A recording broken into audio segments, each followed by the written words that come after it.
Hello, everyone. This is Macey Taylor. I'm the creator and host of the Broad Statement podcast.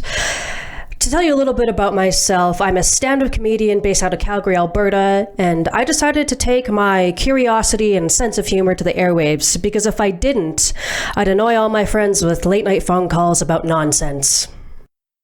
I'd like to start the first episode of my podcast by saying why I'm even doing this, other than not to give my friends phone calls at the witching hour. I really love to entertain people, and even though I have a creative outlet on stage, some of my ideas aren't the right fit for my performances. Stand-up comedy is much more than a really cool, rad, sexy person making strangers laugh. Comedy is an art form, and to become a good comedian, you need to understand that sometimes your ideas, well, they're just not going to translate into a joke. And taking some of the ideas I have and trying to force them to become more than they are is like comparing a 5-year-old's finger painting to Van Gogh's Starry Night and insisting they're both on the same level artistically. Theoretically, they are both painters, but Van Gogh's mother will put his work on the fridge and throw it out a week later, while the 5-year-old will be cherished posthumously as the greatest artist of all time. I think it's pretty obvious that Van Gogh doesn't hold a candle to the 5-year-old. He's just a one-eared freak who lives off of bread and absinthe. And podcasting is a form of comedy, but not all funny ideas are worth turning into jokes. I'm a very curious person by nature, and with the help of mental illness, I tend to spiral down the rabbit hole of my own thoughts late at night. There are a ton of things that I would love to discuss, and this is the proper platform to accomplish my goal. The title of this podcast is a pun, just to show you what you're going to be dealing with by listening. Simply put, Broad Statement is the content of an outspoken woman. I can't call my friends late at night to honk at them about stupid shit. I can't always turn my ideas into jokes. So I've decided to make a podcast to irritate the masses with my humor and opinions. To start, I'm going to be putting out episodes bi-weekly and then reassess as I go. I do need to put a disclaimer that I'm not an expert, doctor, or therapist. I'm a stand-up comedian, and I'm producing a podcast as a form of entertainment. This is a silly show made by an even sillier lady. Broad Statement will certainly contain strong language and subject matter that might offend you. The show is intended for a mature audience. Before listening, you should consider if you'll be able to handle things like curse words, opinions you might disagree with, and especially hearing it all from a fool like me. I'm going to open my first episode with a bang because this episode's going to be about gendered slurs. Let's face it, we all have a favorite slur. There isn't a single person who hasn't used one. Often I hear that slurs are mostly misogynistic, that the majority of slurs are based in demeaning women. And I was curious if this is true and where those words come from. I know this is a really divisive topic and everybody feels differently. Being called names can deeply hurt people. Slurs can be a form of psychological and emotional abuse. They can even be considered hate speech depending on the context. And as a woman, I've been called every name in the book. Mostly it's my inner critic calling me names, but other people have done it as well. But don't get me wrong, I don't identify as a victim. Unless being a victim means I get to eat 10 cheeseburgers a day without consequences, then I am definitely a victim. But cheeseburgers aside, I don't feel poorly about being called names. I think it's really fascinating how every person can be affected differently based on their experiences and perspective. You know, some people might find pejorative terms to be deeply oppressive, but my attitude is the opposite. I only gain strength when people try to insult me, and if I continue to be called names, I'm going to take over humanity.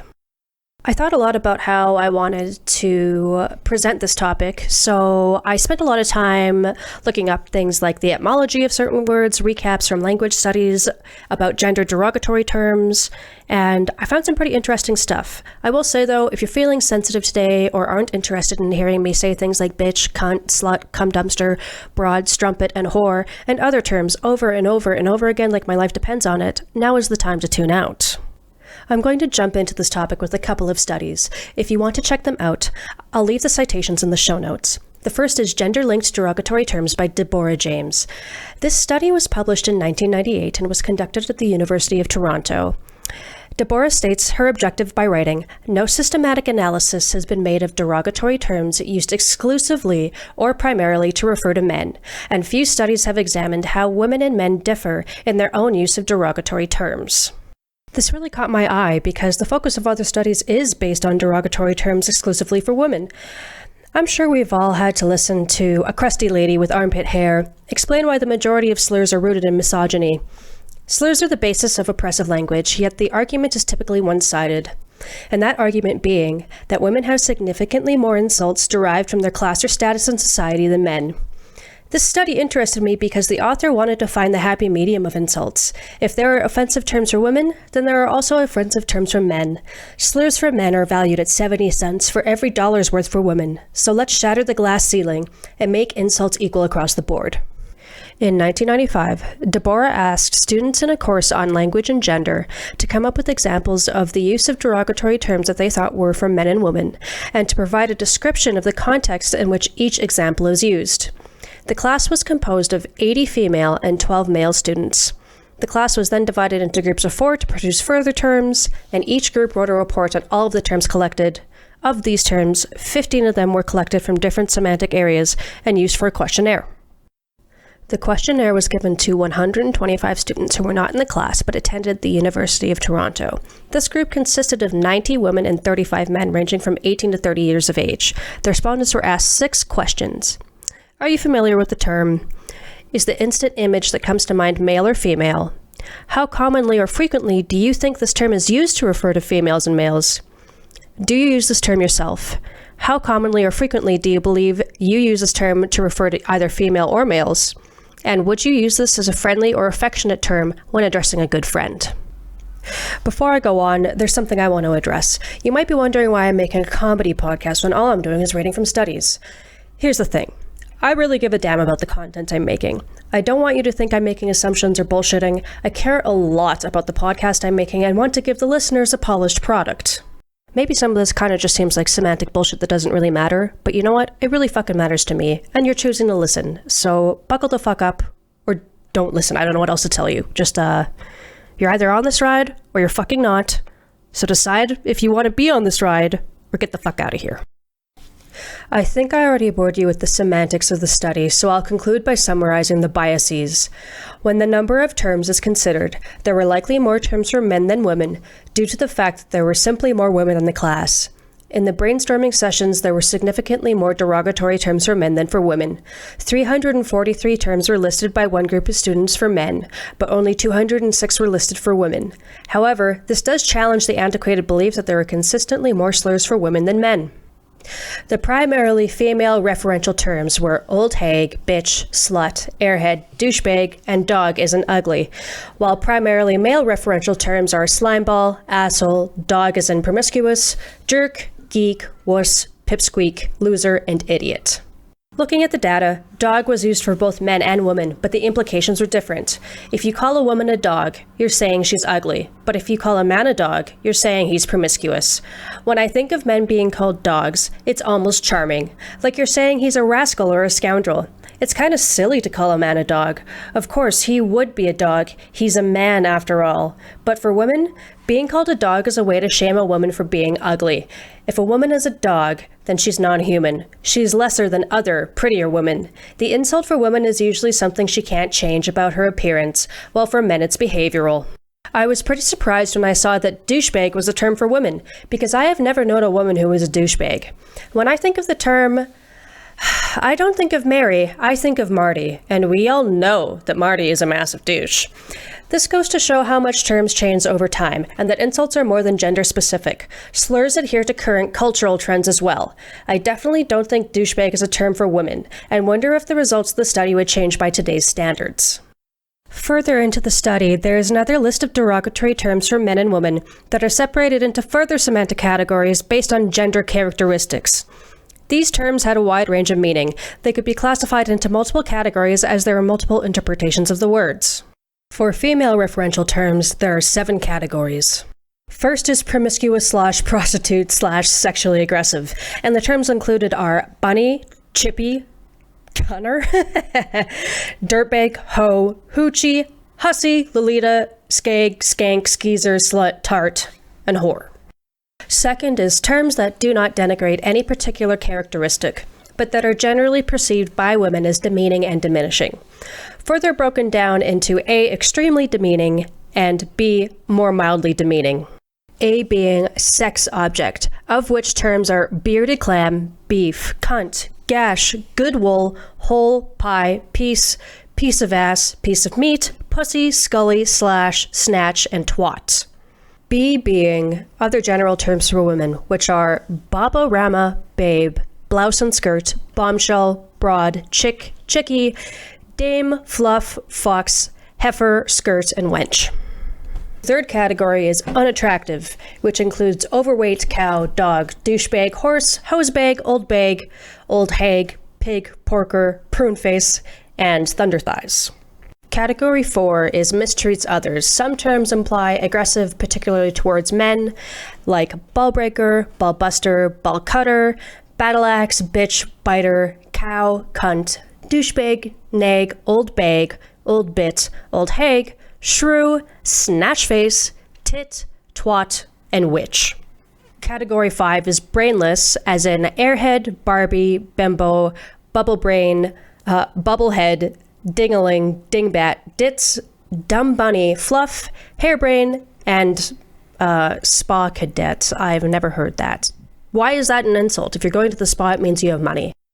Category 6 is masculine/lesbian, and these tend to imply physically strong and can imply aggressive too. And these terms are Amazon, bush pig, butch, cunt lapper, cunt licker, dyke, lesbo, and lesy. And finally, category 7 for women is sexually cold or unavailable. And these terms include cock teaser, cold fish, dead fish, fag hag, feminaut, ice princess, ice queen, prick tease, priss, prude, and tease. Okay, now that we've gotten through the terms for women, we're moving on to the terms for men. So if you need a palate cleanser, to go to the bathroom, a snack, anything, now is the time to do it, because I'm going to do a whole lot more swearing going forward. If anything, I'm just hoping that this teaches you new terms, because some of these I've never heard, and I swear and curse at people a fair amount. Male referential terms are also divided into 7 categories. All right, first category is mistreats others, other than specifically sexual behavior. The terms are asshole, bastard, creep, crook, kumquat, dick, dickhead, git, jerk, louse, motherfucker, penis, prick, rat, scoundrel, scumbag, shit, shithead, skunk, slimeball, son of a bitch, stinker, weasel, and worm. The second category is stupid, and the terms are asshole, bonehead, boner, butthead, clown, cretin, dick, doofus, dope, dork brain, farthead, fuck, goof, imbecile, jackass, knob, meathead, retard, shit for brains, and yuts. The third category is weak in character / like a woman / homosexual. And homosexual terms typically also imply weak or like a woman. So in category A, weak in character like a woman, some terms may imply allowing oneself to be controlled by a woman, such as butt licker, cocksucker, cumshot, cunt lapper, mama's boy, pussy, pussy face, sap, sissy, weakling, wiener, wimp, and wuss. And subcategory B is homosexual, and some of the terms here are bum packer, cock lover, femme, flyboy, fruit, gaylord, girly man, limp wrist, Nancy boy, poofter, poo pounder, queer, and twinkle toes. I think this is the point where I need to interject and say that I'm not saying being gay is a bad thing. I'm queer myself, and I don't have a specific sexuality that I adhere to. Personally, I don't even know what I'm attracted to. I just like what I like. Because if I was really vibing with a dolphin, I'd at least make out with them, especially if they let me hold onto their fins and took me on a coral reef tour. The point of bringing up that gay is considered an insult plays into the roles men and women have to take in our society.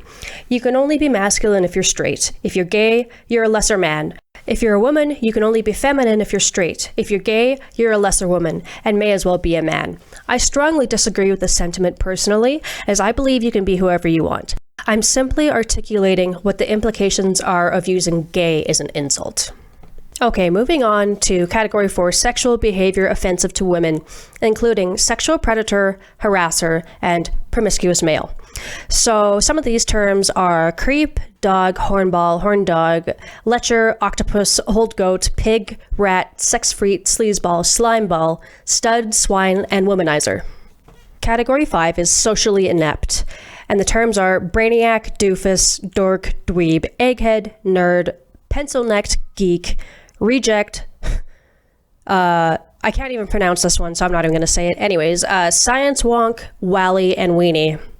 Category 6 is lack of accomplishment, especially ability to earn a living, and the terms are boozehound, bum, deadbeat, dud, fleabag, loser, sot, waste case, and wino. And finally, Category 7 for men is physically weak, and the terms include beanpole, pipsqueak, short-ass, shrimp, stick, and wimp. Deborah asks, what kinds of characteristics are being denigrated in the person referred to when these terms are used, and what does this tell us about how gender is socially constructed and maintained? Overall, the insults for both men and women are about not living up to expectations. For women, they need to be pretty, mild-mannered, and have strong morals. And for men, they need to be brave, intelligent, and act like gentlemen. And neither men nor women can be gay. Gendered language, especially gendered slurs, brings up the expectations of men and women. Our society and culture says men and women can only act a certain way, and anything outside of that is unappealing and deserves to be insulted. Another study I read was Sexist Slurs, Reinforcing Feminine Stereotypes Online by Diane Felmley, Paulina Inera-Rodas, and Amy Zhang. And in case you couldn't tell, that took a lot of practice to say, so you're welcome. The authors of the 2019 study take a look at social media platforms are breeding grounds for harassment and bullying of women. Twitter was found to be a good source of examples, as 2.9 million tweets in a week contained instances of gendered insults like bitch, cunt, slut, and whore, averaging about 419,000 sexist slurs per day, and the majority of these tweets were negative. Specific words insulting a woman's appearance, intellect, sexual experience, mental stability, and age were considered. The purpose of the study is to display how online aggression towards women aims to reinforce feminine norms and stereotypes. The argument is that sexist online harassment does not occur at random, but it is strategic in nature and aimed at reinforcing gender inequality. Notably, not every term is used equally every day. Some terms are used more on certain days. I love that we live in a world where insults are given days of the week. The study only specifies the days as day 1, day 2, etc. So I can't say that Wednesday was a bitch day and Friday is a whore day. But I believe with my whole heart that Monday is and always will be a cunt day, and there's nothing you can do to change my mind. There are plenty of times the authors break down words and their meanings, but that's not why I'm including the study. I almost didn't add this study, but I changed my mind when I reached the Table 1 examples of aggressive messages by key term. Each word is given specific examples of when the terms are used in a sentence, and boy oh boy, are you guys in for a treat. For example, bitch has delightful comments like the following sentiment that was made in all caps: "What do you mean facts, bitch? You blocked me, you dumb hoe, you're mad prick ass, you dirty friends want to get involved, so now you talking." And another lovely expression like, "Then go buy your Chinese food elsewhere, you skanky old bitch." Oh, the authors wrote in such a clear, concise, eloquent way. I wasn't expecting real tweets as examples for the study. This whole time I was reading the article with a specific cadence in mind, and this tickles me because there's a chance that these professional, highly academic women had to read the posts of enraged Twitter users with a straight face. Imagine presenting the study to an audience of other scholars while saying, with all seriousness, "Your name looks retarded, you anorexic cunt." And "We get it. You work out, you stupid slut." And my personal favorite, "Maybe if you had some self-respect and didn't whore yourself out and lie/manipulate people, you wouldn't be so depressed." Smiley face. Chef's kiss to the authors and Twitter users for keeping it classy. All this talk about gender-specific slurs makes me wonder what these words mean, where they came from, and how they have evolved over time. Most of the insults we use today have chuggy origins. They are so old and blend so well with modern language, most people don't consider the roots of insults. So I took to the internet to find out what some of these terms mean. I found a great book called The Woman's Encyclopedia of Myths and Secrets by Barbara G. Walter. Some of the definitions I'm using come from this book, but others I found searching dictionaries and other websites. Again, I will list pretty much all of my sources in the show notes, so please check out what I have found. Just a note, I am going to exclude some of the online dictionary sources from the notes because, well, you can just look that shit up yourself. I would love to chat with people about the gems that they found in the Women's Encyclopedia of Myths and Secrets, so please contact me on Instagram if you have anything you would like to say. We're going to start with the mother of all insults, cunt. My brother in Christ. If you want to insult a woman, this will take the conversation from 0 to 1,000 at the drop of a hat. I remember when I was in junior high, I was at a friend's place and used the computer to do a video chat with my boyfriend at the time. I don't recall exactly how or why our conversation went poorly, but I ended up yelling at him that he's a cunt, and it was the first time I had ever used the word, and I, an enraged teenage girl, filled with tears and emo music and hormones, communicated my displeasure at my lover. And I was so proud of myself. But you know who wasn't proud of me? My friend's mother, who overheard me yelling at my cunt boyfriend. And I got an earful from her about why cunt is a dirty word. She compelled me to never say cunt again. And that was the moment I knew that I had to be a professional potty mouth. Cunt, according to the Women's Encyclopedia, is the derivative of the Oriental... don't get mad at me. Oriental Great Goddess Kunti, aka Kunda, the yoni of the universe. Don't look at me like that. I'm just reading what's written here. The book breaks down a bunch of different root words from Old Norse, Frisian, and other languages. The one I liked the most was, oh goodness, how do I say this? Cunctipotent. Cunctipotent. As in, an all-powerful magical cunt. The author says, cunt is not slang, dialect, or any marginal form, but a true language word, and of the oldest stock. In ancient writings, the word was synonymous with woman, but not as a slur. Medieval clergymen began their crusade against the cunts, as pagans had shrines dedicated to them, holy caves, wells, and groves. These shrines were called Cunus Diaboli, or devilish cunts. It seems this is where the hatred came from. Cunt was considered a compliment, and cunts were worshipped in non-Christian religions.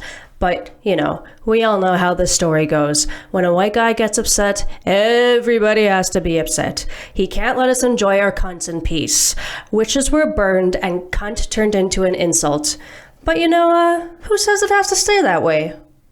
But when I take a second to think about it, I wouldn't recommend calling strangers cunts, because you don't know them. If we really want to bring this word back and turn it back into a compliment, we gotta start calling the people that we love and care about cunts behind closed doors. And let's just see how that goes.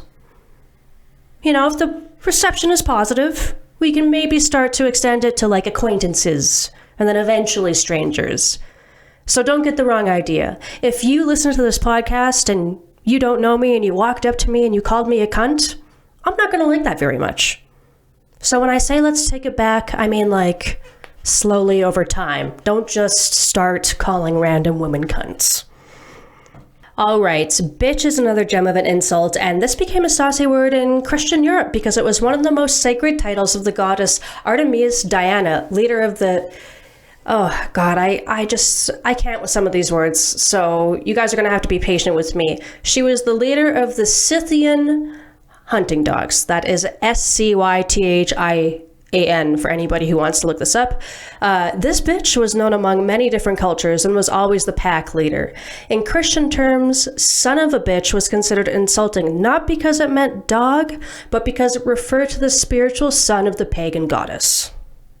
Witch seems like it's an amalgamation of different words from many cultures.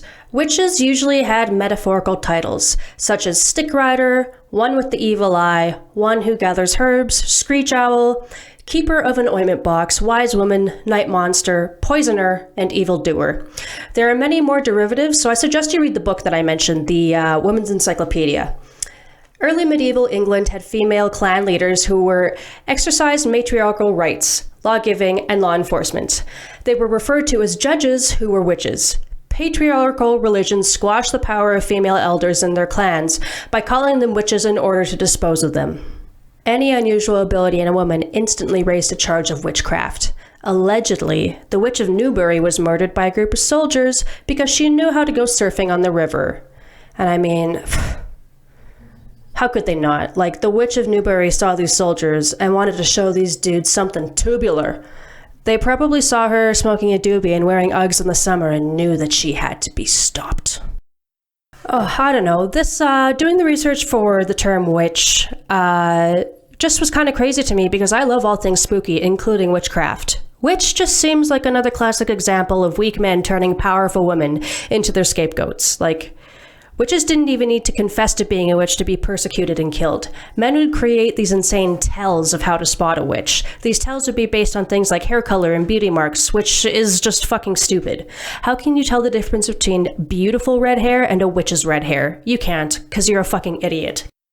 Sometimes women were accused of being witches as a form of punishment for speaking out about how disappointed they were with men and their preference to live alone. You know, that makes perfect sense. Why, killing a woman because she doesn't like men will surely make her like men. She can't have the last word if she's dead. The example of witches going from powerful to forbidden goes on and on and on in this book. I'd highly suggest anyone read the definition for witch and witchcraft, because it just goes to show that witch isn't really an insult. I can't imagine how sad and pathetic you'd have to be to kill someone else because they were more powerful than you. Or did things that you don't understand, or even just disliked men. If someone called me a witch, I would take it as a compliment. And again, if I keep getting insulted, I will only become more powerful. I had to leave the Women's Encyclopedia to look up the definition for whore, a word I have been called many, many times, but most often by my friend and fellow comedian Jeremy Furlong.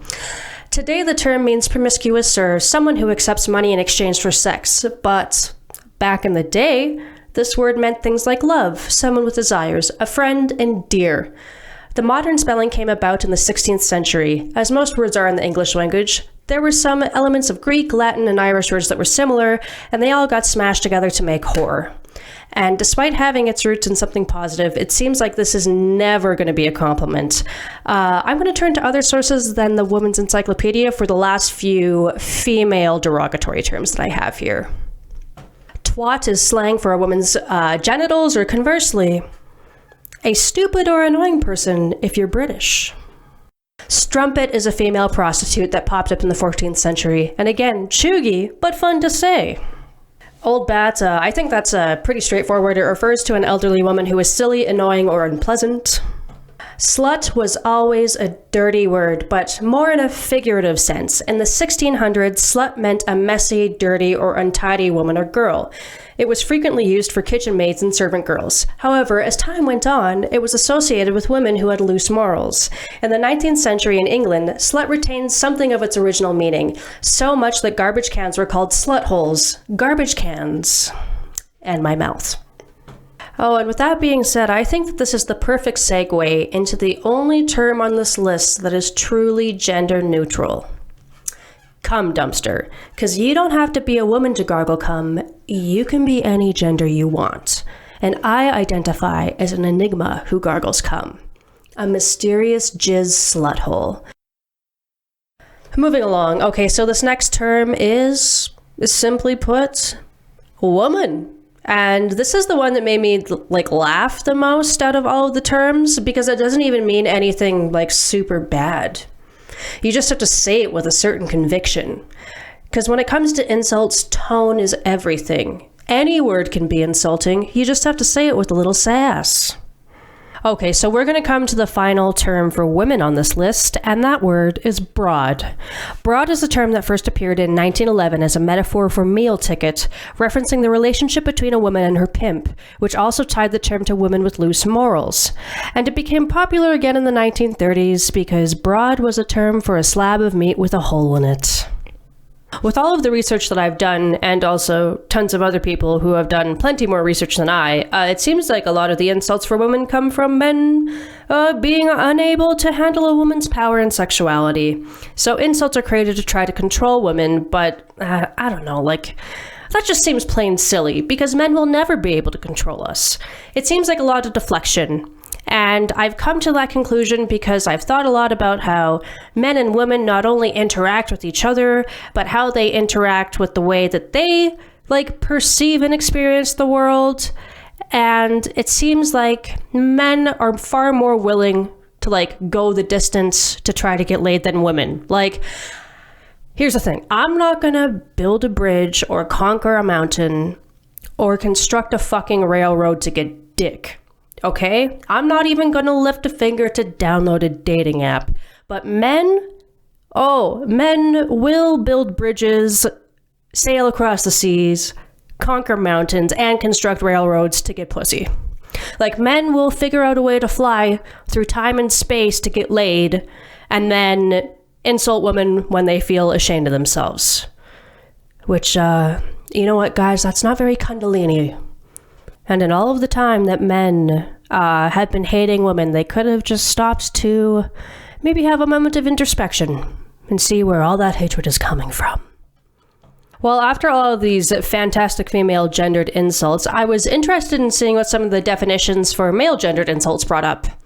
I searched high and low for something equivalent to the Woman's Encyclopedia. Unfortunately, there is no male counterpart to the incredible Woman's Encyclopedia. There are various encyclopedias of men from around the world, but none specifically for insults.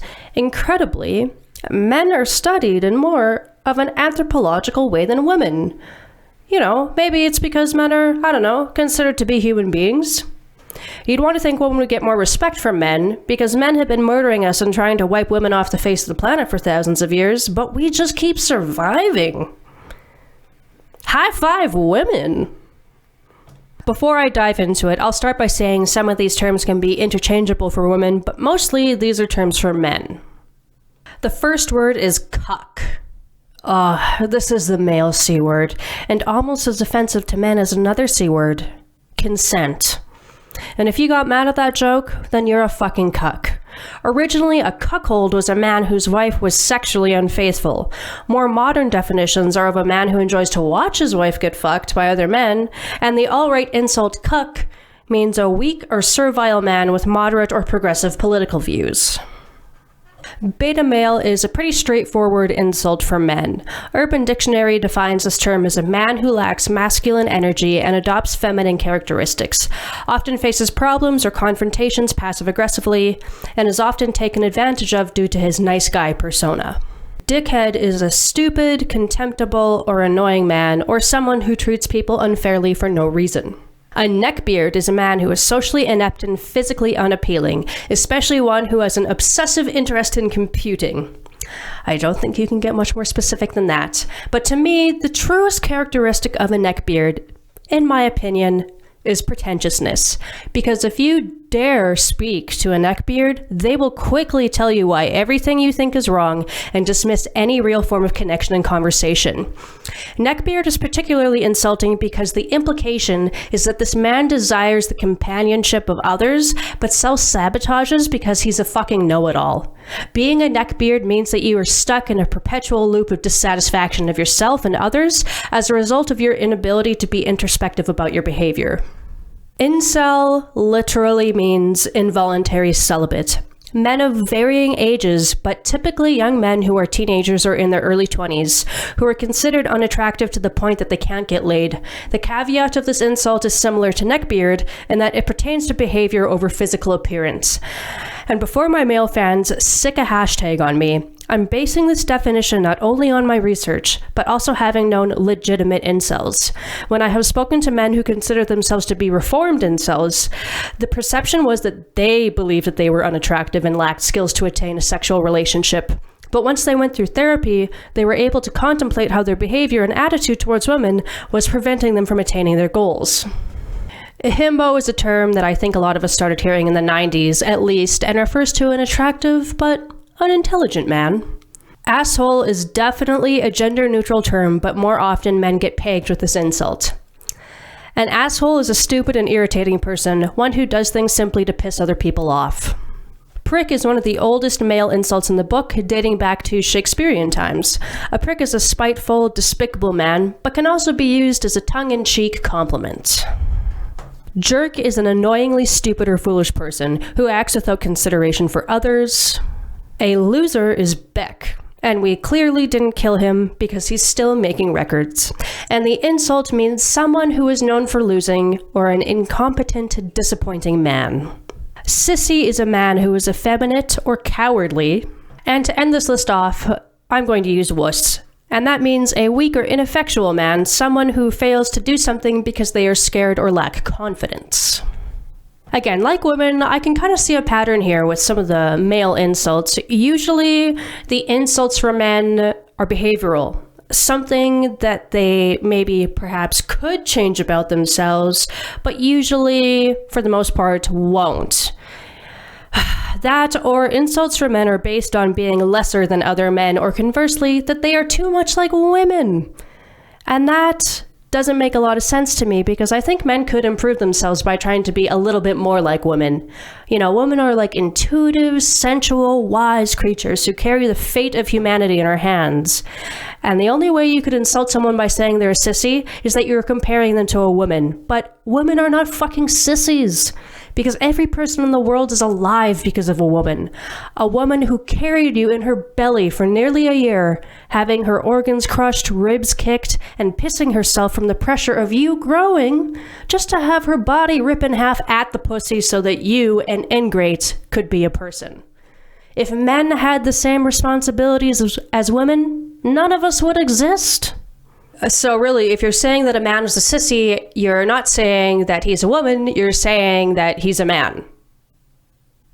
There, I said it. That's my controversial opinion. If someone says, hey man, you're being a sissy, he means you're acting like a fucking dude. Because dudes could not handle the fucking shit that women go through. All of this cursing has made me really tuckered out, so I think that this is a good place to end the episode.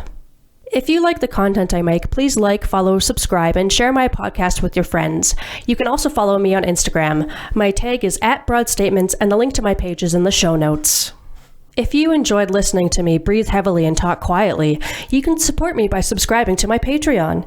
You'll get exclusive access to bonus episodes, the band book club, and monthly information on upcoming shows and AMA episodes. And you can do this at patreon.com/broadstatement. That concludes the end of this pilot episode of my podcast. Thank you so much for listening. And if anybody calls me a cunt, that would be a bit of a broad statement. Bye, everyone.